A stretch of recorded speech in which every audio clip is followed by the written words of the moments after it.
Hi, and welcome to the newest episode of Urbcast, but also the newest episode of the Nocturnal Cities series, in which we talk about rethinking the urban nightscape. When I first heard about the term nocturnal cities or the nighttime governance, I was extremely interested in this side of our cities, because the night is often referred as the other 9 to 5 or the 6 to 6, reflecting that it's actually growing significance across policy, governance, and urban planning. The field was growing a lot over the last 10-15 years. Nowadays, we have night mayors in many different cities across the world, but it wasn't like this some years ago. So far, we've been lucky to have some of the amazing guests here in the podcast. We started with Andreina Seijas, who is the expert on nighttime governance and also the founder of Night Tank. She's also co-leader, co-host of the series. We hosted Mirik Milan and Lutz Linesharing from Vibe Lab. We had Mike Rodriguez, the 24-hour commissioner for New South Wales in Australia. And today we will talk about the role of women, about the women who govern the night. And we are very happy to have Amy Lamé, who is the former London Night Czar, as well as Ariel Palitz, who is the former executive director of New York City's Office of Nightlife. Today, we will talk about their journey, how did they start their respective roles, how were they navigating as the night mayors of one of the biggest and most exciting cities, London and New York. How did they include people? So what was the role of the gender inclusion overall, but also the nighttime policy and listening to people? And what are some of their reflections and also advice to the young and the next generation of the nighttime leaders? Welcome to the newest episode of our Nocturnal Cities series in Urbcast.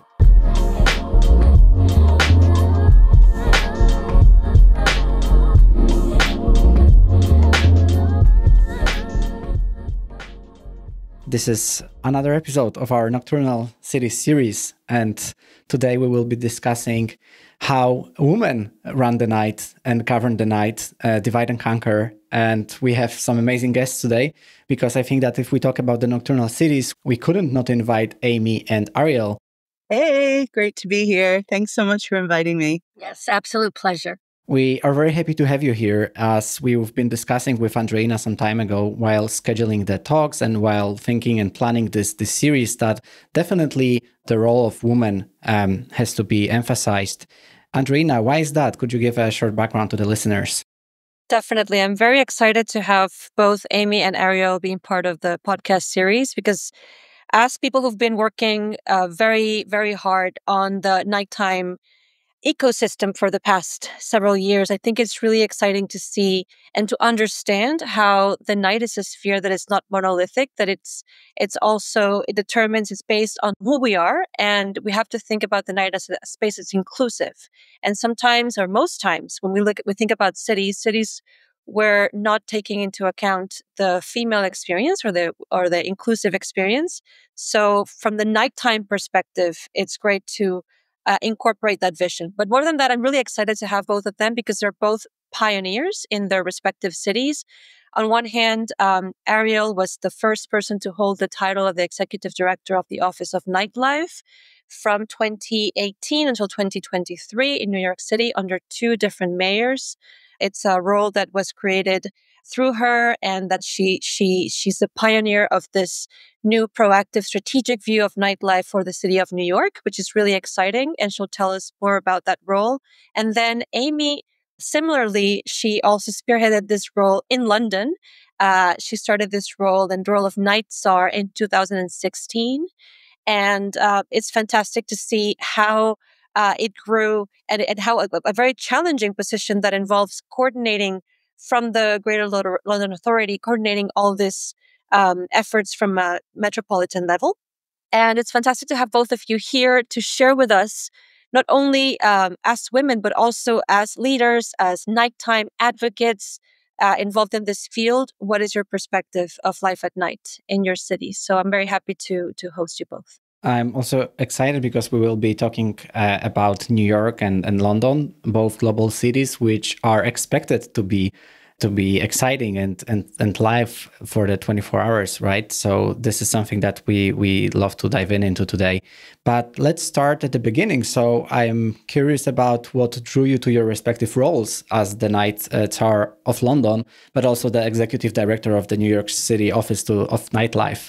Who do you want to start? Because it's interesting. I mean, Ariel and I share a lot of kind of, similar trajectories, although on different, sides of the Atlantic. I think for me, my background was in running nightclubs and events and putting on queer nights, which I did for 27 years. And so having been at the front line of nighttime and everything that involves, from the kind of overall strategic running of a business through to being on the ground every Saturday night, sorting out the security, making sure that nobody breaks their leg on the dance floor, like, making sure that all the rules are adhered to. So enabling other people to have a good night out. It's basically what I did in London for 27 years, alongside a career in broadcasting and live performance, and also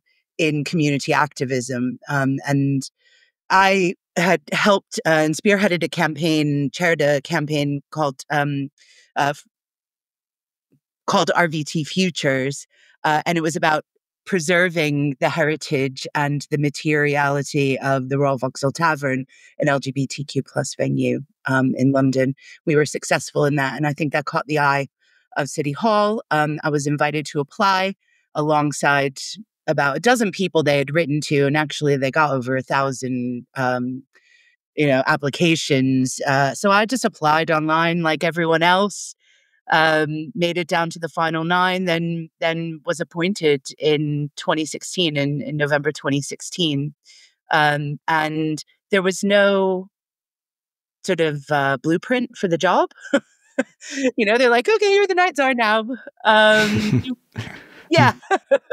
No job description. And, it's not anything you can really train for. It's kind of like, there's no degree in Night Czardom, or, here's, be the director of nightlife of New York City. I mean, can you imagine? There should be a degree, and there should be a PhD in that.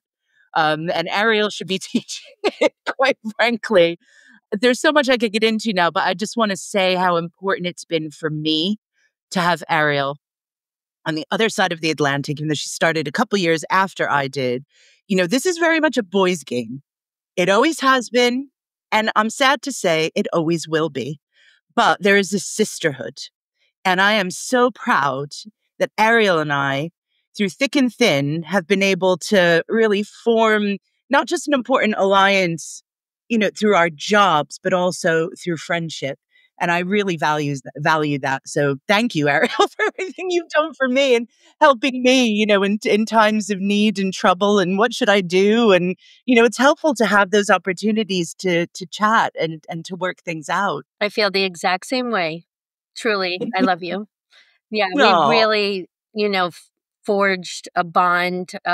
It's a very sort of singular role in a sense, being in that position, being first, being women. And also our trajectory is incredibly similar as well. I grew up in New York City. I grew up going out. I was a promoter in clubs, from high school on even. And I also owned my own nightclub in the East Village for 10 years called Sutra Lounge. 2 floors, 2 bars, 2 DJ booths, dance floors. And I was, interestingly, also the #1 noisiest bar in New York, with the most complaints from one chronic complainer. And this was really what activated and politicized me. I was just wanting to throw cool parties and make space, a common ground for diverse expression, old school hip hop, reggae, Latin, 80s rock and roll, disco, in the East Village. And all of a sudden I was the noisiest bar in New York. And we know most enforcement is complaint driven. And so I was propelled into a position while dealing with security, while programming my club, while trying to keep people alive, while trying to stay relevant and make a living, to defend not only myself, but the industry at large. And so I then became a founding member of the New York City Hospitality Alliance. I joined my local community board to be on the liquor licensing committee, and doing that all simultaneously while running my club for a decade and living upstairs. So it was fun, had a blast. It was great. Ran the club for 10 years, and then I sold it. And interestingly, while I was at, the New York City Hospitality Alliance, we were starting to have conversations about night czars and night mayors, and the fact that there's one in Amsterdam and there's one in London, and why isn't there one in New York? And I was like, yeah, we should, but like never really anticipating it could be me. But then in 2017, we had a council member, Rafael Espinal, who started getting, doing a little bit more research, listening to the people on the ground, the Artist Coalition, the Hospitality Alliance. And he's the one that wrote the bill that created the Office of Nightlife, and Mayor de Blasio signed it into law, very much like also Amy's trajectory. I was invited to apply, but I did it through the portal as well. And almost 1,000 people also applied for this job. It was a very big PR movement in New York for this position. And I was appointed in 2018. And as Andreina said, I served under Mayor de Blasio, navigated the pandemic, which we all did together as well, and also under Mayor Adams. How did your expectations change? Because you both start in those very fresh roles, as we discussed, almost like without a typical job description. So you had to kind of create the roles yourself. How did your expectation change? So how did you start? And what did you think about the role itself after a couple of years in? Yeah, I mean, it's interesting. So, I think for me and for Ariel, probably the same, having that on the ground experience has meant that I always say it like, I've seen everything you can see and lots of things I can't unsee. A lot of things I wish I'd never seen, and so that means I'm like pretty unshockable, and I'm very practical. So, solution based, that is what we've had to do for our whole lives, Ariel, right? Like running nightclubs, running bars, running nights out for people. And so bringing all of that knowledge to City Hall, I think stood me in good stead.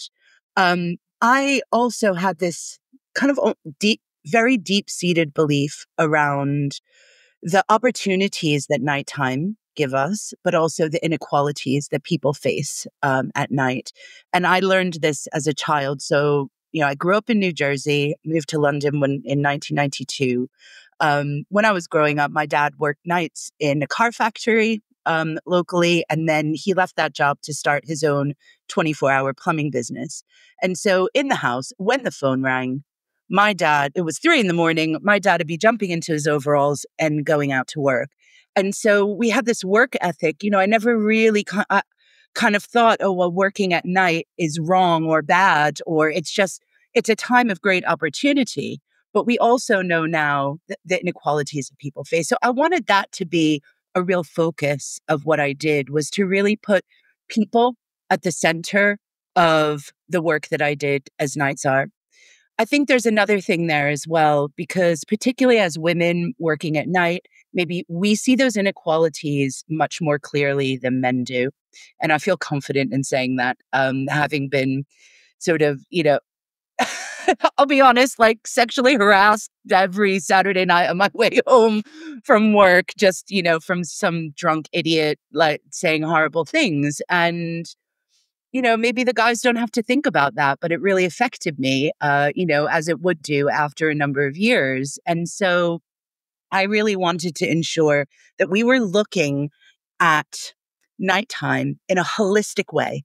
So we're looking at not just making sure that everybody can go out and get a drink until 2 a.m, but also that they're able to get home safely on the night tube, that the people working behind the bar are being paid a fair wage, that the cleaners that are coming in, as the nightclub closes at 3 a.m., are being respected and looked after and have equal access to in-work support.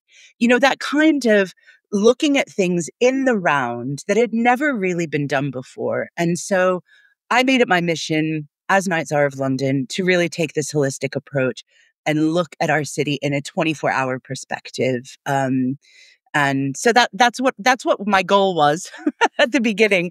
I'd be interested to hear what Ariel's was, because we were starting at a time when it was pre-COVID, and it seemed like there were lots of opportunities. Our economy here in London was booming. It was growing. Our economy at night was growing faster than it was during the day before COVID. So it felt very optimistic.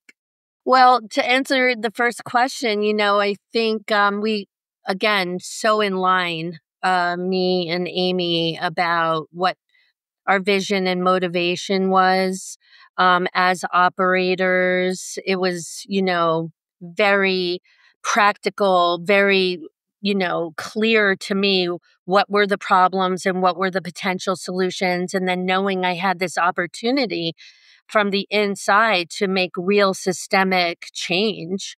It was never a mystery to me about what should I do. I think, I had to write a 1,500 word memo when I applied for the job. And it was basically a checklist of everything I wanted to do. And 5 years later, I read it and I was like, did it, did it, did it.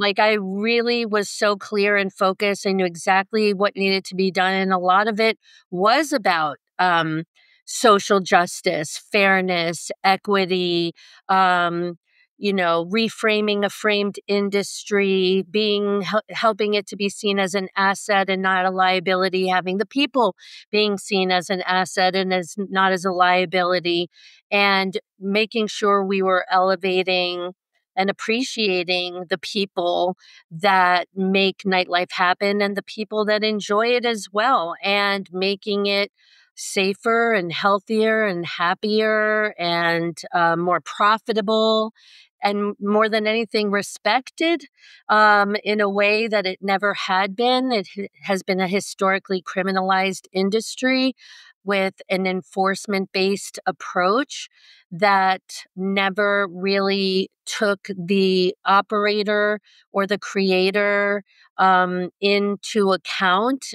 Residents always had the benefit of the doubt, and the response was always police activity. So finding non-enforcement solutions, proactive mitigation, prevention, and response in a way that was mutually beneficial was extremely important to me, still is. A lot of the work I do now still does that. But obviously, when the pandemic came, all of that justice-based work was turned into mere survival. But I really was so grateful that the foundation of the office had been laid, and we had answered a lot of the questions within the administration as to what is this office? What does it do? How am I supposed to be working with them? Relationships were made so that when the time came to represent the industry and to make sure we had a seat at the table, not to mention that the industry was at the center of the pandemic. Social spaces where people gather hit the heart of the industry. Not only did it damage the industry so deeply, but also the cities relied on hospitality as well, our food delivery and other ways we could find ways to socialize by drinking on the go and outdoors. Like, it was all about nightlife, really, the pandemic, in a way that I think very quickly um, took this questionable office and highlighted how incredibly serious and important and relevant it was. So any questions of why is there an Office of Nightlife, I think, were answered the day the pandemic began. And now it's still about recovery, where the world is still recovering. The industry is still recovering. It's adjusting. Things are different. People are different. We have generations that skipped really important milestones in their development of socializing. They don't know how to take a drink. They don't know how to make out with a stranger. They don't know how to take a drug. They're afraid of everything. And nightlife is really about being fearless. And so And you have to make a few mistakes along the way as well to learn, to get your sea legs. I mean, we had 800,000 people in the UK turn 18 under lockdown. So that's, nearly 1 million young people who just had no clue about what to do when going into a nightclub. And, as Ariel says, like the industry suffered so badly. Here in the UK, nightclubs and hospitality were the first to be closed, last to be opened. They had, even though they already were working in a very restrictive and rules-based environment, government restrictions that came in made it even harder. Anybody in the UK, experiencing, whether you were able to go into a pub with or without a Scotch egg, that was a very special moment that we all lived through in the UK. And, it was really hard. And I think Ariel really hit the nail on the head there by saying if there was ever an argument for whether having this kind of role is important or not, that proved it. Because we, certainly in London, I was able to spot where the gaps were. We didn't have a plan for reopening every single time we were closed and then reopened. And we thought it would just happen once. And then it kept happening. But there was no coordinated effort. So that's one of the things that my team and I turned to, which was I chaired the High Street Reopening Task Force, because there was no one sort of coordinating all of these venues across the 800 high streets in London. What happens when, the rules change at the last minute? Who's communicating that? Who's working with the 33 local authorities to ensure that everything is going to happen in the manner in which it should? And also, I think a lot of business owners were so stressed out. They found it so hard to be able to negotiate all of these changes, as well as run their businesses and think about how they're going to feed their kids and put shoes on their feet. It was really coming down to that. And so all of a sudden, I think our jobs, Ariel, became really quite not a serious and joke. full on. Before it was kind of a joke. Yeah. Being a nightlife mayor. What do you do? Go out every night? That kind of thing. And now that was answered. One thing you're both hinting at is something that is quite a central characteristic of the night, which is a very reactive approach to what happens at night. And one thing that definitely your roles did was change that reactive perspective and bring strategy into all this. And one thing you also mentioned was an idea of representation. So when we think about both of your cities, London and New York, and we think about those people who work at night, who make the night happen. In New York, we're talking about more than 300,000 people, jobs that are supported by the nighttime economy. In London, 25% of the workforce. So these are a lot of people that were part of this blind spot in city management and that now had representations. One thing I want you to comment on is how to engage those people, how to actually represent those people and to listen what their needs are, because I think you both did a great job in creating different mechanisms, spaces, carving these new spaces to actually be in contact with these people and understand their realities, learn their stories, and voice their needs and concerns.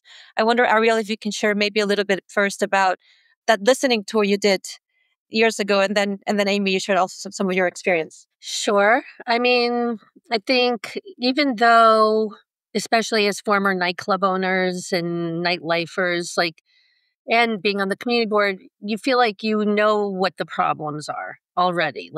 It's really the same complaints over and over and over and over again.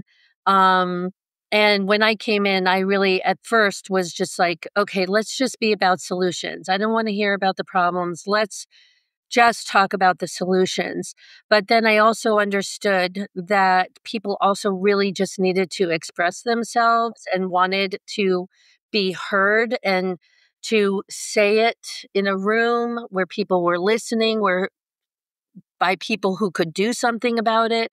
So the first thing that I organized when I came into office was to do a 5-borough listening tour and town halls where we had invited not only business nightlife owners, but promoters and artists and workers and patrons, as well as neighbors.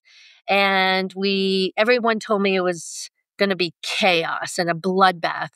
And that's why I actually booked it like in synagogues and in like old like cathedrals and like these beautiful old buildings that had respect and set ground rules. And I invited the police and the fire and the health and the buildings department and all the agencies that had oversight, not to talk, but to listen.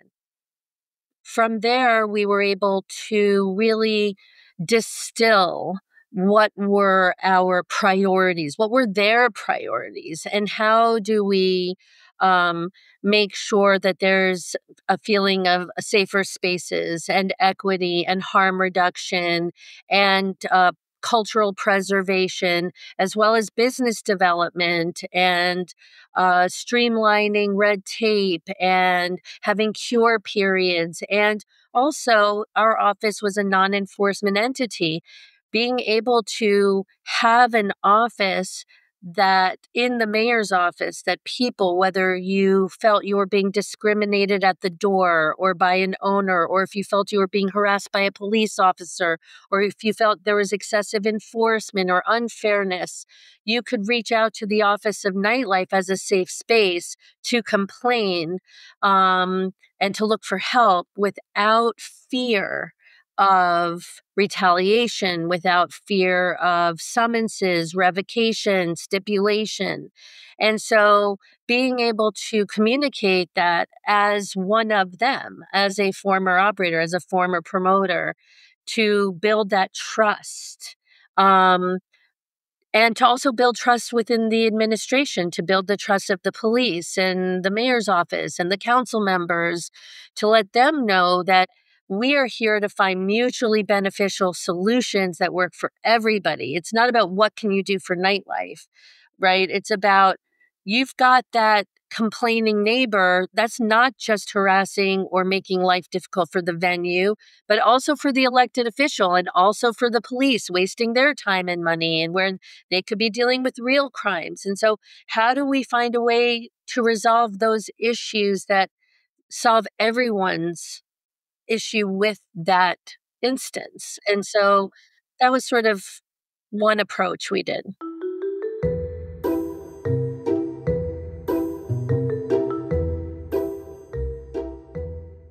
It tells us a lot about this inclusion and the governance.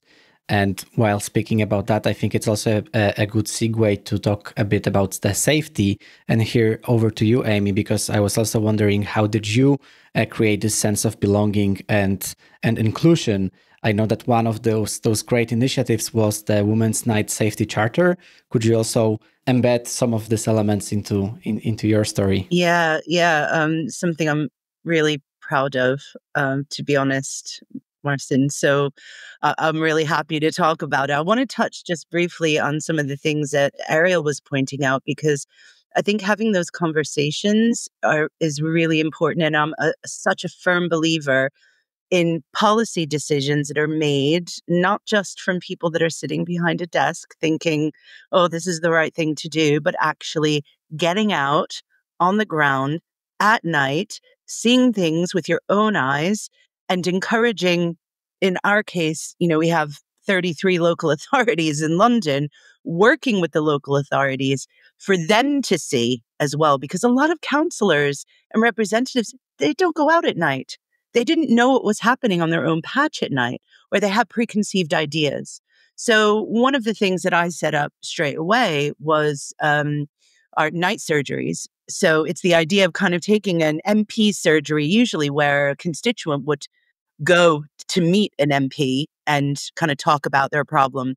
Instead, I went to the people and spoke with them about the issues that mattered to them. And I met with the local authority, with the police, with local residents associations, night shelters, churches, synagogues, just, I mean, you name it, we did it, because I really believe in that holistic approach to nighttime. So everything from barbers through to the chaps that are making sure that the electricity works in London's West End, you know, every single aspect of life in London. And I'm really proud that we were able to do that and take those personal experiences that we saw, that the counselors saw, that those Londoners were able to share with us, and put those views into practice at a local level with the local authorities,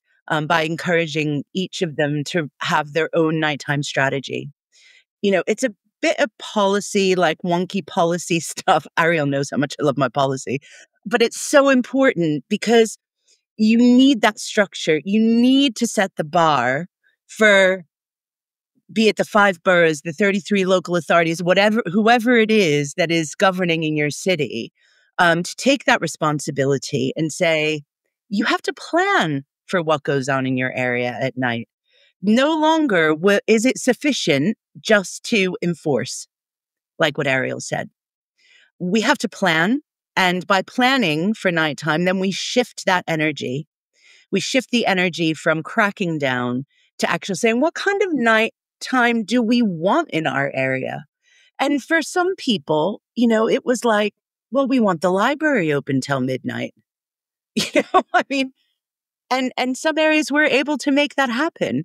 Others were like, we want more dessert parlors. Others were like, we definitely want to get a drink till 4 a.m. You know, I mean, the most common thing that people asked me was, where can I get a cup of tea at 2 a.m? You know, these are pretty basic things that, as Night Czar's leaders in this area, that we should be looking at.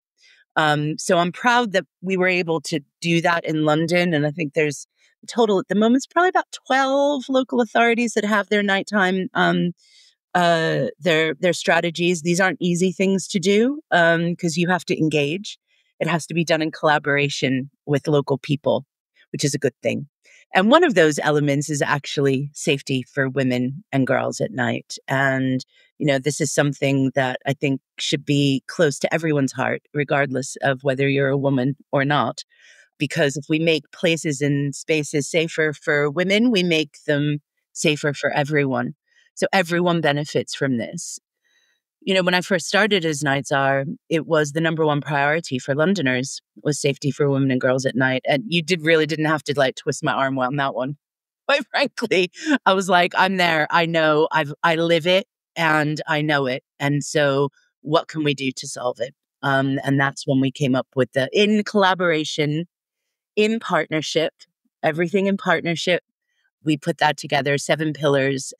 And it's been such a success now, not just in London with almost 3,000 businesses signed up, but also other cities, countries. And yeah, it's a practical way to improve women's feeling of safety at night. I like what you said about if it's safe for women, it's safe for all, because one of my findings was that the notion of safety is very subjective. It's obviously, it feels different for a young male than for a woman, right? So how did you make sure that it is actually safe for women? What were some of the measures? And obviously there were probably many of them and we don't have all that time, but what would you say was like one of your solutions that you use to make sure that it will be safe for women and then therefore safe for all? Well, the ultimate solution is to destroy the patriarchy, but you know, that's taking some time. We carry on fighting. It's not going to be safe until that changes. In the meantime, we carry on fighting the good fight, and trying to find solutions to enable women to feel safer. And part of that is encouraging men to step up and to understand what the issues are and to be our allies in this, because we can't fight it alone. It's actually, encouraging men to understand maybe some of what their behavior is, but also ensuring that when women do report, that they're believed, that places and spaces are advertising and letting their customers and their staff know that they take this seriously. Looking at principles of design in the public realm and in businesses to ensure that, I don't know, very simply a hedge that might look perfectly fine to a 6-foot male can look like an area where somebody can hide behind and jump out at you to women. There's a quote, I can't remember the author. Oh, that bothers me. But anyway, when I find out, I'll let you know. But she said, no amount of lighting will take down the patriarchy. And so no matter how much lighting we put into our cities, this is really about behavior change. And that's why we need men to be our allies in this. And that's why the Women's Night Safety Charter, is one way of doing that. Yeah. One thing that's really interesting and is to make sure that these conversations continue. And we've seen you've done a fantastic job both in your cities to establish these conversations in public office. But now you've both left your roles. So I wonder if you can tell us a little bit about how we move from being in public office to being part of this global advocacy movement, and what you expect or you aspire to do, and what kind of impact you want to have through your new roles. If you can share with us a bit about what you're working on at the moment. Well, first of all, I don't think I could have moved on without knowing I had a great successor, right? So the fact that there's a new person in the role, for me, felt like we were able to establish the value and the sense of it, that it wasn't, just an experiment or something kooky that Mayor de Blasio did, And so not only do we have Jeffrey Garcia now in the role, they've also just added 2 more staffers to expand the office, which is great. And I actually have a very close relationship with him. And my staff that I put in are still there as well. And I saw him last night, and they're having a community meeting today for the East Village and Lower East Side with the community board and the precinct and the liquor authority. And I continue to share information about what I hear and to give my advice. And we continue to collaborate and to trust each other in that way. So I feel good to be able to continue to contribute in that way. And then independently, I'm also doing global government consulting, going around the world. I've traveled to so many amazing cities who, for some reason or another, would like to hear what I have to say about nighttime governance strategies and management and developing offices of nightlife, whether it be in Belfast or, I was in Colombia, all over Colombia, the UK, Brazil, so really enjoying the international aspect and reach right now. In New York, I'm working, doing, I think it makes so much sense for all of us to use the experience, the relationships, the understanding of navigating city, state, and even federal processes, the relationships that we have, to take some time to be an independent consultant and lobbyist and advisor for government affairs for our industry as well. Because now on the outside, I can be retained by people doing big projects or who have big venues or who are doing pop-up events that need to navigate the system and have some hand-holding and some door pushing and sometimes even lobbying for systemic policy change. I'm still working for trying to get 24-hour licenses in New York as I was while I was on the inside and other things like that.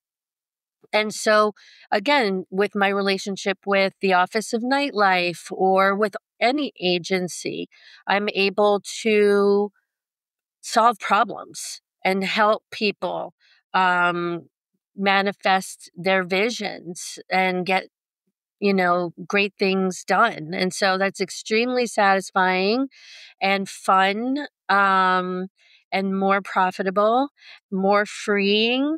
And it's a great chapter to be able to still sort of do what I've always done, whether it be, the service industry or public service or now in private. I say it's just same shit, different DJ. And how does it look for you, Amy, after you stepped down as the Night Czar of London? Is the life different? Yeah. It's I sleep better. It's such a change.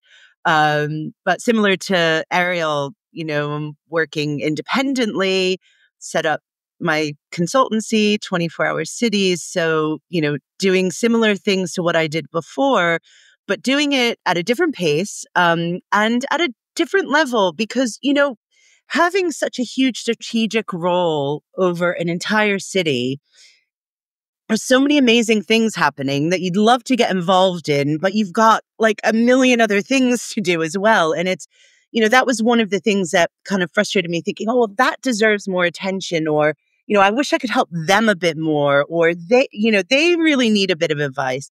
And so since I've left my role, I've been working with venues, clients, individuals, governments, and doing that kind of deeper dive that I really love. So, like the first thing I did was working with a major venue here in London, advocating for them and their £20 million civil lawsuit, so that was successful. So I was like super happy that was the first thing that I did. That was like really just diving in and helping one venue survive. And that was very satisfying.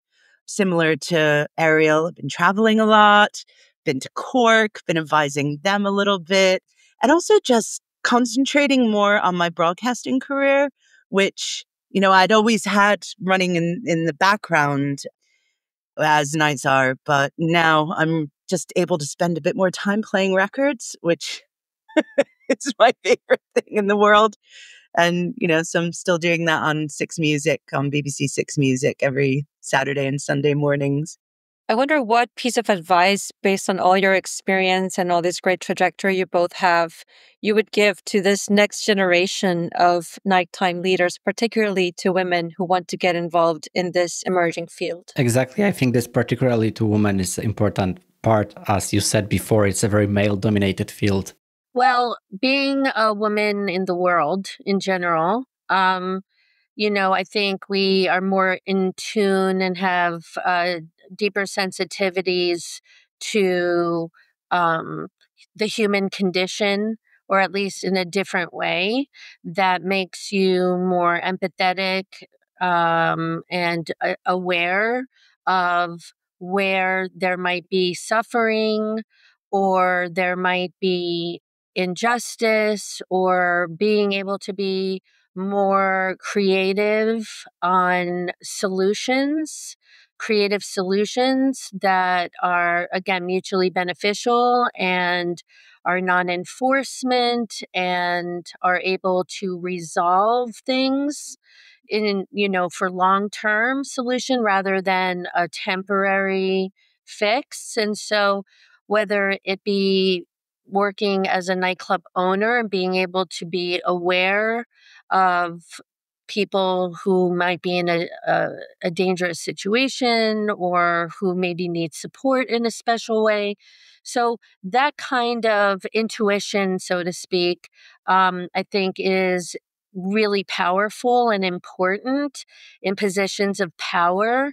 I think we just see around the world the chaos that comes from a predominantly male driven leadership and the type of solutions and approaches that global governments take in that patriarchal um, perspective can be extremely destructive and violent and unproductive. And so I would really encourage more women to understand how much stronger and more powerful and more effective the feminine approach can be, even if you are a man, to tune into that feminine perspective of being a healer and being able to find those type of resolutions, however small or large, and to find the injustices within the system and to focus on those and to focus on where the pain points are to relieve them with creative solutions that really resolve things long term. And so I think that would be my advice, is just to use your intuition to find those pain points and injustices and follow your instincts to find the most, meaningful solutions. Well, I think it's a really difficult question, Marcin, because women will succeed. Women will go on and do amazing things because we always do.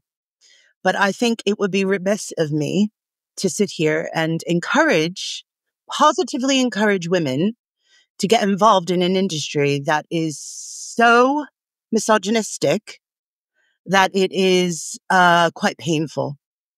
And so, we will carry on because we always do, and women are used to doing this, and, it's our lives, etc. But I think that, in an industry such as nightlife and hospitality, I've unfortunately, been witness to some pretty awful things. And I hope no other woman has to experience that. And so I wish that I had a really positive thing to say and encouraging women to do it and to get involved. Just go in with your eyes wide open, and particularly in the current political climate and the political climate of the last few years. This is something that I experienced myself quite sharply, that, as our power and our equality grows, the backlash is ever stronger. So be prepared. I also feel like, as women, it's kind of more fun to get over the system when you're being underestimated. Oh, yeah. Because usually they really don't see you coming, or they don't expect very much. And so I think that's when we can be most deadly. Yeah, agreed. You are giving a fantastic example, both strong female leaders who were, very actively giving the direction for the nighttime governance in two of the biggest and most exciting cities in the world, in London and New York City. But to give one more recommendation, and that is something that I often ask in this podcast, could you share ideally a book recommendation or a thinker that inspired you lately? Ideally, something also connected to your work. Well, I mean, I'm really excited for Mark Ronson's new book. He's coming out with a book right now called Nightlife People. I believe Ian Traeger's just coming out with a book. There's so many different nightlife biographies. I love biographies, and I love to hear people's journeys and how people persevere. And the more you read other people's success stories, the more it sort of encourages you and gives you a roadmap as well. So I'll just say, look out for Mark Ronson's new Night People biography. I hope you're in it, Ariel. I'm going to be looking in the Me index. too. Yeah, any book that we're in are really the ones that I recommend. There's so many. Yeah. I've got two things. One is a bit more historic, and that's the writing of Jane Jacobs. And she is someone who really just fought such a battle for New York City. And what she did can just apply to just about any city around the world. So she's a huge inspiration from a sort of built environment city at night, during the day and at night. But then there's also, so sadly, Jen Jacobs is no longer with us. So I will recommend a living author now. And that is an incredible Egyptian writer called Mona El Tahawi. And she has written a book called The 7 Necessary Sins for Women and Girls. And while it doesn't necessarily, focus on nighttime, a lot of things happen at night to her in this book. And it's really a kind of, just when you're thinking that you're feeling a bit like down and, things aren't kind of progressing as quickly as you want them to or whatever, Mona is there right behind you. And she is fierce. She really, really is fierce. So check her out. Thank you. Fantastic. Amy and Ariel, thank you for those recommendations. And to Amy, to you, especially for sharing 2 more very powerful female leaders in this discussion, that the role of women was very important. And now I just would love to ask you, Andreina, to close up our discussion and share some remarks, because we've been very excited for this discussion. And I'm personally, I learned a lot. And what are your thoughts, Andreina? I think it's been fantastic to hear to both of you walk us through your trajectories and also walk us through how you've used your own intuition to guide you through this new field and this new role. I think it's very important. One of my takeaways is that we need more spaces like this, and we need more spaces to listen to other women's stories, because these stories are the ones that are going to inspire other young women to also pursue great roles and to do new things, to be innovative, to think outside of the box, and to, whether it is a challenging new field or if it's, something like for any task, big or small, for them to get inspired and excited to do that. And I think both your stories are quite significant and inspirational. And I hope that many women listen to this episode and also get inspired and excited to be part of this kind of work you're doing. And just very happy to listen to you and looking forward to keeping up with the great work you do, both in your cities, but also internationally. Well, thank you. It was a great honor to serve as Night Czar of London for 8 years. And it's been such a pleasure to be able to share a little bit of this story with you today and to do it especially alongside Ariel. Yes, thank you. We are a life family. Thank you for listening to the newest episode of Urbcast that was done together with Andreina Seijas, who is an expert on the nighttime governance. Today we heard Amy and Ariel, who were the respective nighttime mayors for New York City and London. And if you would like to get to know a bit more about them, you can reach out to them through the link I added in the episode's description. The episode is also followed by an article that is summarizing it, and you will find it on my website, urbcast.pl. Thank you for being here. It's not the last episode of our series, so stay tuned for the next ones. Take care.